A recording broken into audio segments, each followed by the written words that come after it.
The server room smells like ozone, dust, and the ghosts of dispatchers who died of stress back in the 90s. It's my favorite smell. It's the smell of things that work because I force them to, not because they want to.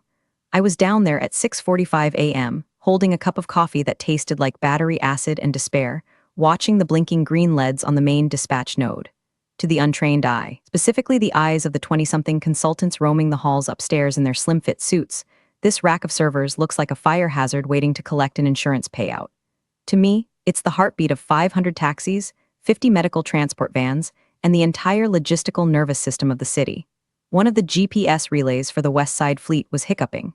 Just a little flutter in the signal, like a heart murmur. If I didn't manually reroute the packet data through the secondary node within 10 minutes, 60 drivers were going to lose their navigation feeds right in the middle of the morning rush.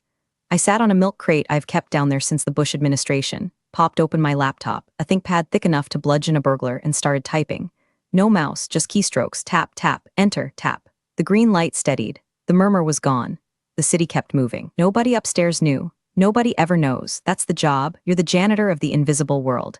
I walked back up to the main floor, my knees popping like bubble wrap. I'm 62 years old. I've been the fleet systems coordinator for 24 years.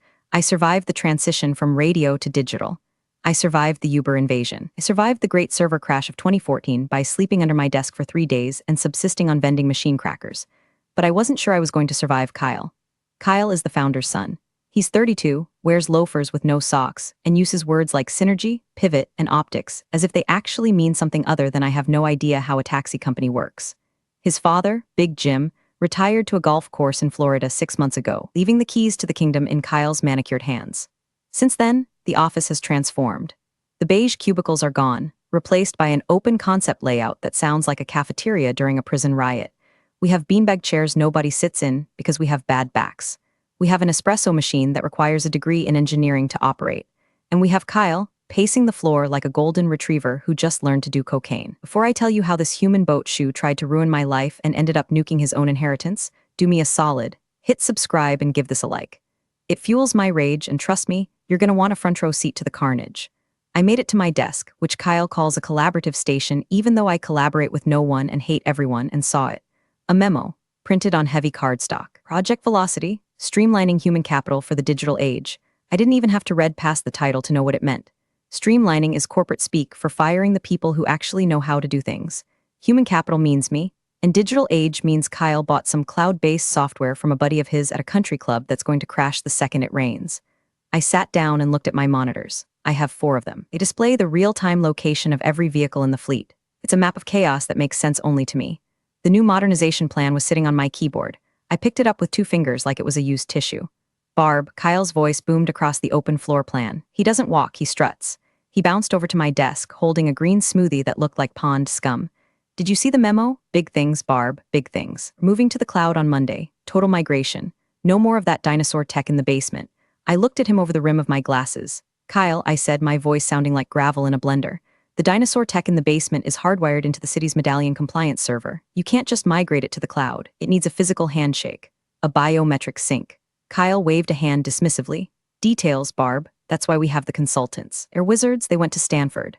Stanford doesn't teach you how to patch a Unix kernel from 1998 that controls the meters in 500 Crown Vics. If you unplug that server without the override key, the car is shut down. It's a security feature. Anti-theft, anti-hack, anti-idiot. We'll figure it out, Kyle grinned, showing teeth that were too white to be natural. You worry too much. You need to vibe with the new energy.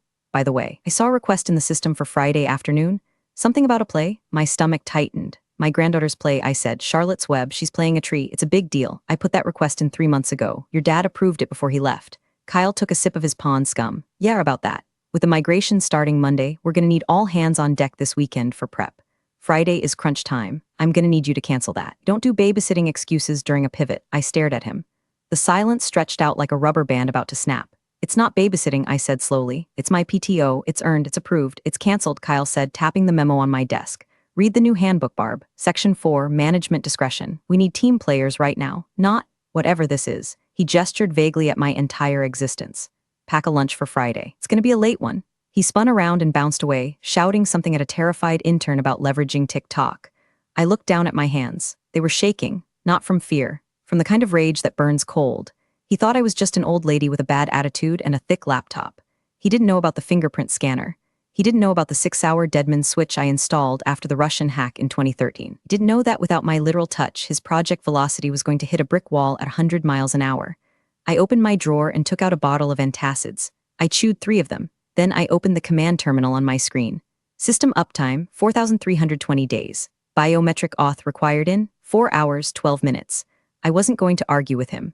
I wasn't going to beg. I've been fixing his father's mistakes for 20 years. I've cleaned up messes that would have buried this company. But Kyle wanted to play hardball. He wanted management discretion. I looked at the blinking cursor. Okay, Kyle, I whispered to the screen. Let's see how you vibe with reality. I decided to try the diplomatic route first, which for me usually means not throwing a stapler at someone's head. I walked over to HR. HR used to be Linda, a woman who smoked Virginia Slims and kept a bottle of schnapps in her filing cabinet for emergencies. Linda retired 2 years ago.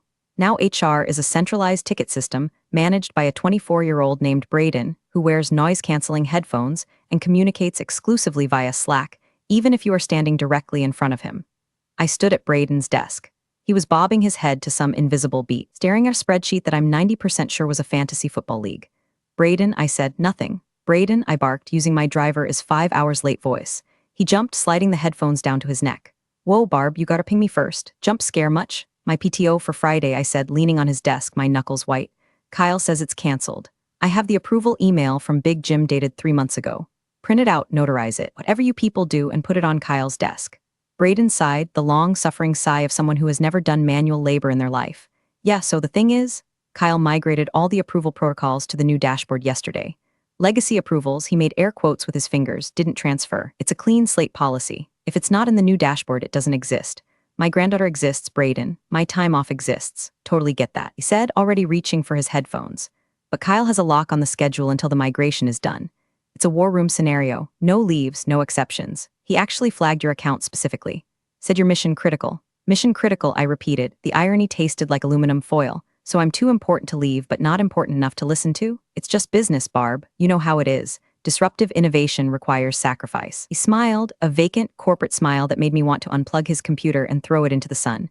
Maybe you can catch the play on Zoom? Do schools do that? I walked away before I committed a felony. The rest of the week was a slow-motion car crash. I watched the consultants, Kyle's wizards, poking around the server closet. They looked like monkeys trying to fix a Swiss watch with a hammer. I saw them tracing cables that went nowhere. I saw them unplugging the redundant power supply for the dispatch radio tower to charge their iPads. I didn't say a word. I just went back to my desk, corrected the voltage drop they caused, and kept the fleet running. Every few hours, Kyle would breeze by. Looking good, Barb. Looking agile? He didn't notice the warnings popping up on the subscreens. He didn't notice the packet loss on the north side grid. He didn't notice that the entire dispatch logic was holding on by a thread I was manually restitching every 60 minutes. Thursday afternoon, I made one last attempt. I cornered Kyle in the break room while he was trying to figure out how to work the new espresso machine. Kyle, I said, I'm going to the play tomorrow. I'm leaving at noon. This isn't a request anymore. He turned around, milk frother dripping onto his suede shoes. His face hardened. It was the first time I saw the real Kyle, not the buzzword-spouting mascot, but the entitled brat who's never heard the word no. Let's be clear, Barbara, he said, dropping the nickname. You are an at-will employee. You serve at the pleasure of this company. If you walk out that door tomorrow during a critical migration phase, you are abandoning your post. That is grounds for immediate termination. For cause, no severance, no unemployment, just a box for your cat pictures. He stepped closer, trying to loom over me. He's 5'9" on a good day. I'm 5'4", but I carry the weight of 3 decades of dealing with angry taxi drivers. I didn't flinch. You really want to play chicken with me, Kyle? I asked quietly. You don't even know how to drive the car. I own the car, he sneered. And I can hire 10 people to replace you by Monday. People who don't smell like an ashtray and actually know what Python is. Decide what's more important, Barb, your little family outing or your pension. He turned back to the coffee machine. Now, how do I get this thing to make a macchiato? I walked back to my desk. My heart was hammering, but my hands were steady. He had threatened my pension.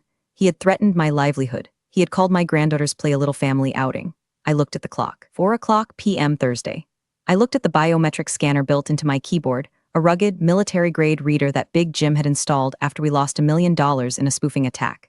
It required a fingerprint scan every 6 hours to renew the encryption keys for the fleet dispatch software. If the scan didn't happen, the system assumed the coordinator was incapacitated or compromised. It would lock down. Hard. It's a dead man's switch. I placed my thumb on the scanner. Identity verified, Barbara Lewis. Key renewal successful. Next authorization required, 10:00 p.m. I typed in a command, a simple one. I changed the authorization interval. Instead of the usual auto prompt appearing on the main screen, I set it to run in the background. Silent, invisible. Then I set the interval to 12 o'clock p.m. Friday. Noon. Exactly when the curtain went up for Charlotte's Web. I wasn't just going to leave. I was going to pull the pin on the grenade, put it in his pocket, and walk away. Friday morning, the air in the office felt like the inside of a pressure cooker. The wizards were running around with Ethernet cables draped over their shoulders like bandoliers. Kyle was shouting into a headset, pacing back and forth in front of the master situational display, a massive wall of screens that I usually kept calm and green. Today was flickering with yellow warning indicators. Why is the latency spiking in Sector 4? Kyle yelled, refresh the cache, clear the cookies, reboot the router. He was shouting random tech words he'd heard in movies. None of those things would fix a latency spike caused by a microwave relay interference, which requires a frequency shift.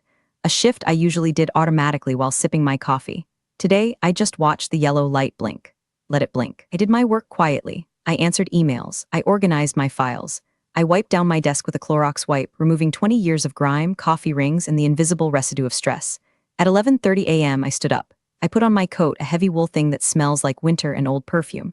I picked up my purse. I didn't take my laptop. I didn't take my badge. I left them on the desk, right next to the picture of my granddaughter, Sophie. Where are you going? It was Braden from HR. He had taken off his headphones. He looked nervous. Lunch, I lied, and then I have an appointment.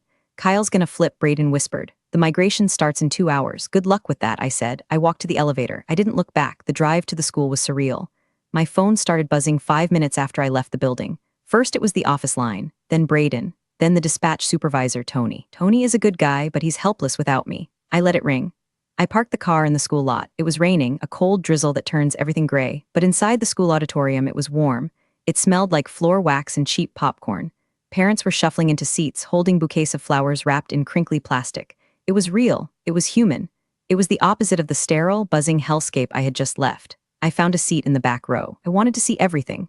My phone vibrated against my hip, a text message, then another, then a third. I pulled it out.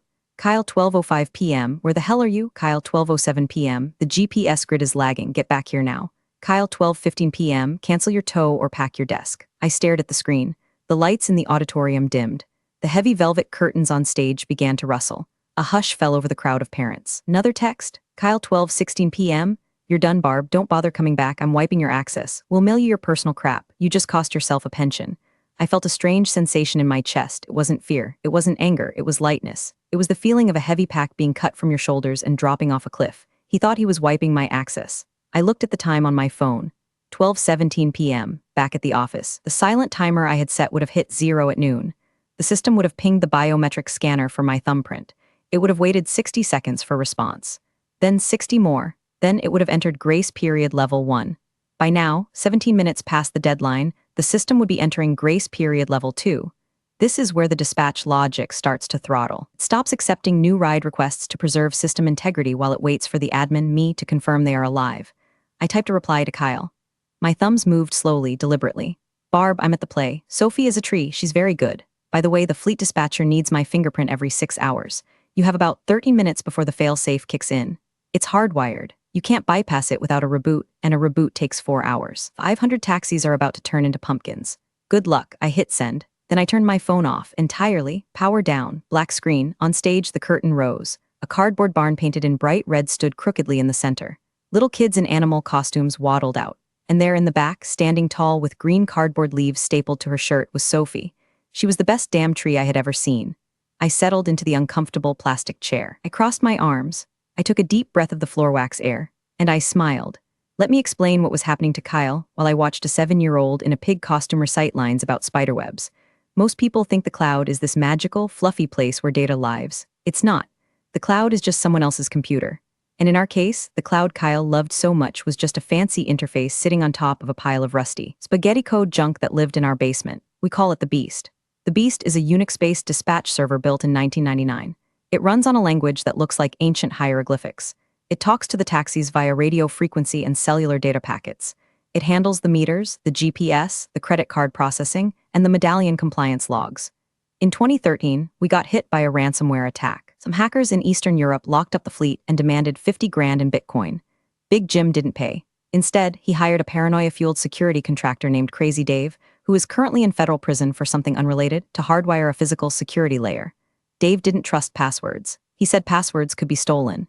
He trusted flesh. He installed a biometric loop. The server requires a confirmed admin fingerprint every 6 hours. It's a heartbeat signal. If the heartbeat stops, the beast assumes the control center has been overrun. It assumes a hostile takeover. So it executes Protocol Turtle. Protocol Turtle is exactly what it sounds like. The system pulls its head in. It severs connections to the outside world to protect the core database. 1. It stops sending GPS data to the apps. 2. It locks the credit card terminals in the cars to prevent fraud. 3. Sends a return to base message to every digital meter in the fleet. Kyle, in his infinite wisdom, probably saw the first warning pop up right after he fired me. Error, biometric auth timeout. Please scan admin thumb. I can picture it perfectly. He's standing there in his loafers, staring at the screen. He probably tried to click cancel. There is no cancel button. He probably tried to Control-Alt-Delete. The beast doesn't care about your Windows shortcuts. Then, he likely screamed at the consultants. Bypass it, hack it, but you can't hack a hardware interrupt from a remote terminal. You have to be at the keyboard and you have to have my thumb, or you have to rip the hardware out and rebuild the server kernel from scratch.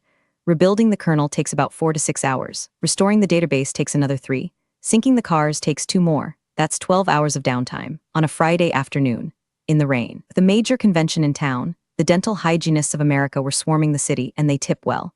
Back in the auditorium, Sophie waved her leafy branches. The crowd clapped politely. I wondered if Kyle was sweating yet. I wondered if the wizards were starting to realize that their Stanford degrees didn't cover legacy hardware panic mode.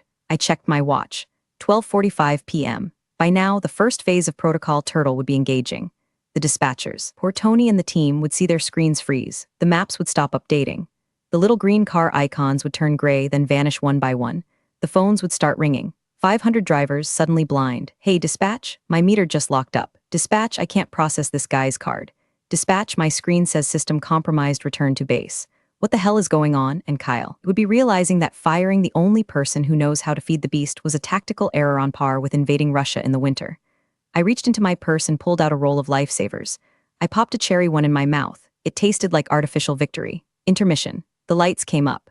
Parents shuffled around, stretching their legs and checking their phones. I saw a few frowns. Honey, the Uber app is spinning. It says no cars available. Try Lyft. Same thing, surge pricing just hit 400%. I kept my head down.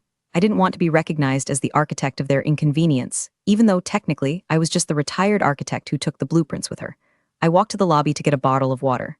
I turned my phone back on, just for a second. I told myself it was to check the time, but really I wanted to see the blast radius. The phone nearly vibrated out of my hand. 34 missed calls, 42 texts, 4 voicemails, most were from the office numbers, but one text caught my eye. It was from Tony, the head night dispatcher who was covering the day shift. Tony is a good kid. He smokes Parliament lights and has a tattoo of a carburetor on his forearm. Tony, 1:10 p.m, Barb, it's a massacre. The screens are all red, drivers are screaming. Kyle threw a chair. He's telling us to reboot the internet. I think he's crying. Please help, I felt a twinge of guilt. Tony didn't deserve this. The drivers didn't deserve this. Most of them are immigrants working 12-hour shifts to feed families. They were losing money every minute the wheels weren't turning. But if I went back now, if I saved Kyle, nothing would change. He'd pat me on the head, call me a rock star, and then fire me next week when the consultants figured out a workaround. No, the fire had to burn itself out. The structure had to collapse so they could see the rot in the foundation. I texted Tony back. Barb, I can't fix it remotely. Tony, it's biometric. Kyle fired me. I'm a civilian now. Tell the drivers to switch to cash and paper logs if they can, but the meters are bricked. I'm sorry. I put the phone back in my purse. The second act was starting. Charlotte was spinning her web. Some pig, the web said. In my mind, I saw the server logs at the office. System lockdown initiated. Medallion compliance, failed. Reporting status to city regulator, pending. That was the kicker, the state compliance clause. In our city, if a taxi fleet's tracking system goes offline for more than 60 minutes, it triggers an automatic report to the Department of Transportation. It's a safety regulation. That report would have gone out at 1:17 p.m. That meant the City Hall bureaucrats were getting involved. And if there is one thing that scares a business owner more than a lost profit, it's a city council audit. Kyle wasn't just losing money now. He was losing his license to operate. I watched the spider on stage die. It's a sad part of the story. The kids in the audience were sniffling. I felt a little sad too. I had spent 24 years keeping that system alive. I had patched it with digital duct tape and love. I knew its quirks. I knew it slowed down when it rained. I knew it liked the server room to be exactly 68 degrees. And now I was letting it die. But then I remembered Kyle's face when he said, "We don't do babysitting excuses." I remembered the Project Velocity memo. I remembered the sound of his loafers squeaking on the floor. I dried my eyes. It was just allergies. The dust in the auditorium was terrible. The play ended at 2:30 p.m. Thunderous applause. Sophie bowed so low her branches swept the floor. I was the first one standing, clapping until my hands stung. Afterward, there was a cast party in the cafeteria. Cupcakes with green frosting, Lukewarm fruit punch. I sat at a small table with Sophie, wiping grease paint off her cheek. Did you see me, Nana? She asked, her mouth full of sugar. I saw you, baby. You were the tallest tree in the forest. My phone was buzzing again, continuous, violent buzzing. It was dancing across the cafeteria table. Sophie looked at it. Does that work? Nope, I said, flipping it over. I don't work there anymore. Oh, does that mean you can come to my soccer game next week? You bet your butt I can, but I knew what was happening. At the office, the denial phase was over. Panic had set in. Here's what I learned later from Tony. Around 2:00 p.m., Kyle had ordered the consultants to physically bypass the biometric scanner. He thought it was just a USB peripheral. He thought they could just unplug it. Crazy Dave, the paranoid security architect, had anticipated this. The scanner wasn't plugged into a USB port. It was soldered directly into the motherboard of the controller unit, and he had wired a tamper switch into the casing.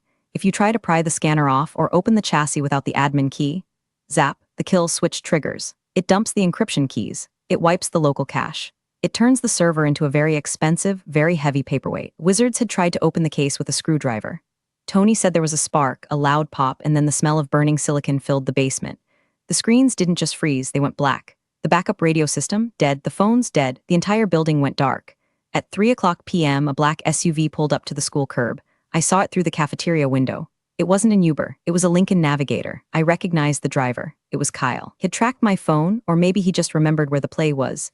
He stormed into the school cafeteria, looking like a man who had just survived a plane crash. His hair was wild. His tie was undone. He was sweating through his dress shirt. The parents went silent. The drama teacher looked alarmed. Kyle scanned the room, his eyes wild. He spotted me in the corner, holding a half-eaten cupcake. He marched over, stepping on a discarded coloring book. Barb, he wheezed. He sounded out of breath. Barb, you have to come back. I took a slow bite of the cupcake. I thought I was fired, Kyle, for cause. Isn't that what you said? I didn't mean it, he stammered. It was. Heat of the moment, stress, you know how it is. Look, the system is down, everything, the consultants, they broke something. There was a spark. We have zero comms with the fleet. The city is calling. The airport is calling.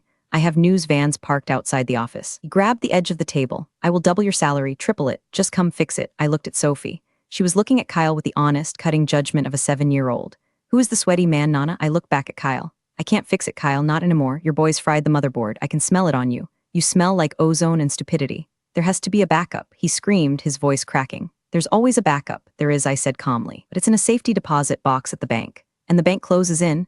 I checked my watch. 15 minutes, and the only person with the key is the registered fleet administrator.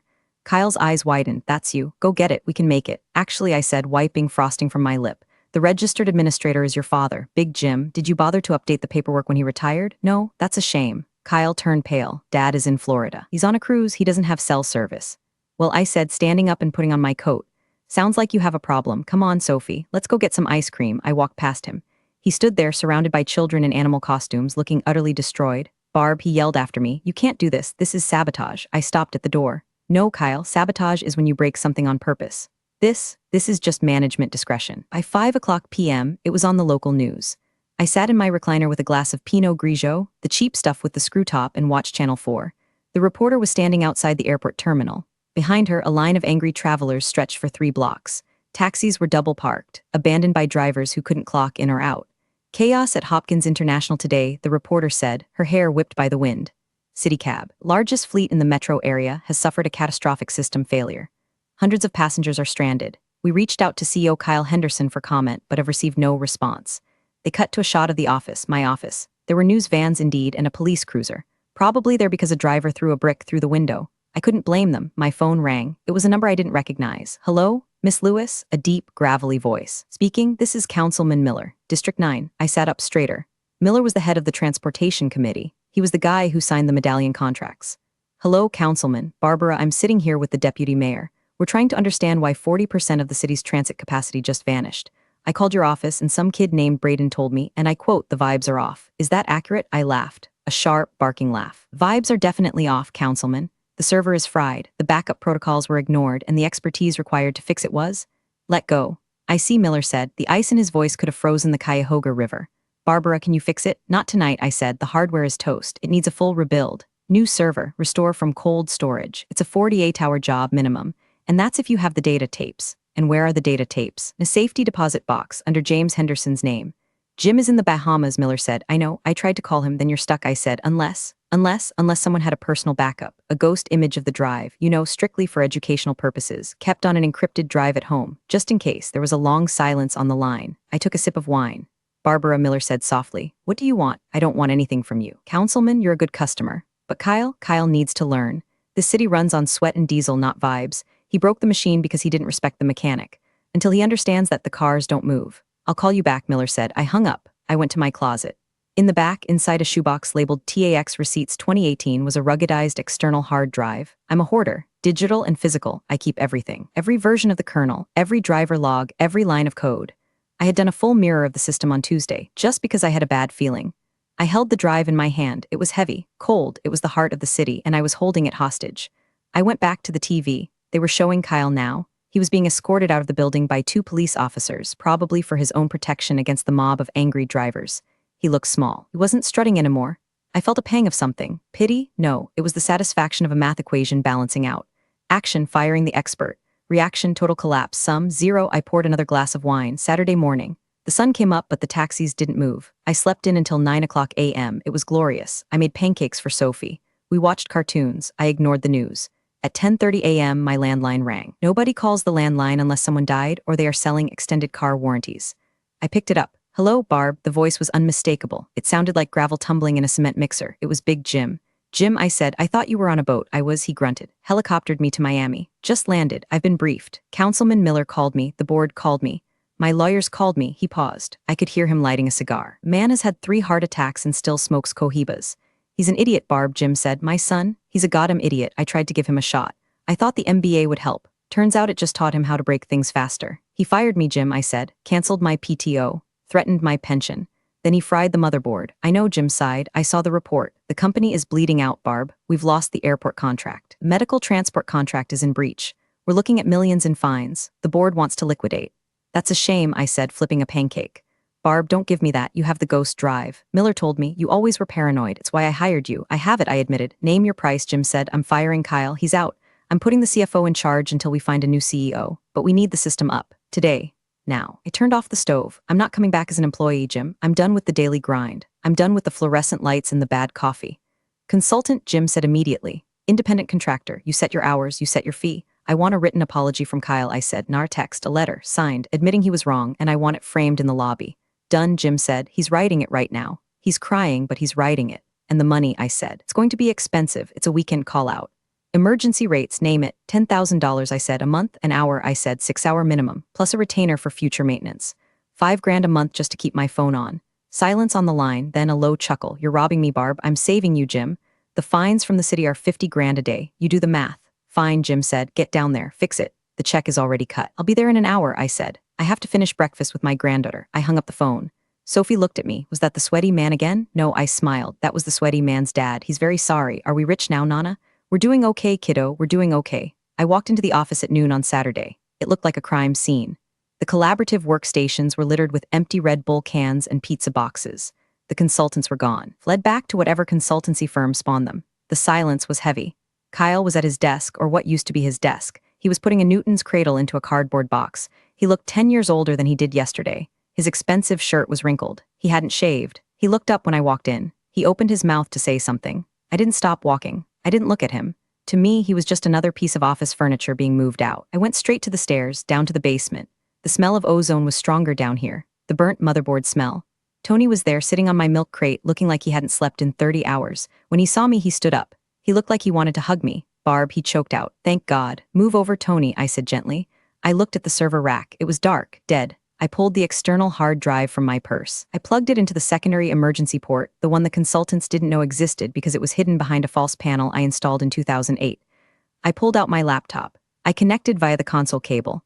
Terminal active. Boot sequence initiated. Restore from external source, y/n. I typed Y. I hit enter. The fan's word to life. A low hum filled the room. It was the sound of the beast waking up. The screens flickered. Then, text started scrolling.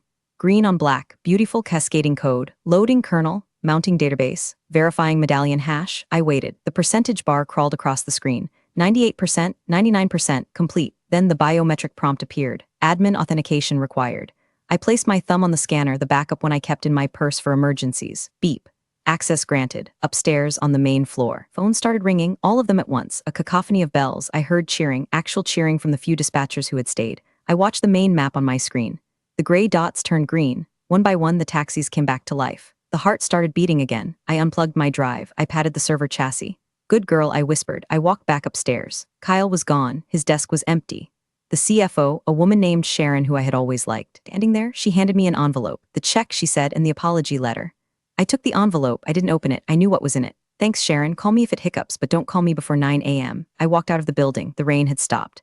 I saw a city cab taxi pull up to the curb. The driver, a guy named Mustafa who always brought me baklava on Christmas, rolled down the window. Barb, he shouted. The meter, it works. I fixed it, Mustafa, I said. You are magic, he grinned. Where you go, I take you free ride. I looked at the cab. I looked at the office building. No thanks, Mustafa, I said. I think I'll walk. I need the fresh air. I started walking down the street. I had $10,000 in my pocket. I had my dignity. And I had a Sunday off. I put my headphones in. I didn't listen to a podcast. I pulled up a video on YouTube. Danny DeVito eating a hard-boiled egg. I laughed. The city was moving again.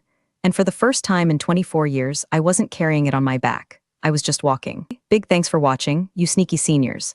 Subscribe to keep the coffee pot brewing revenge. Your ex-colleagues won't know what hit him.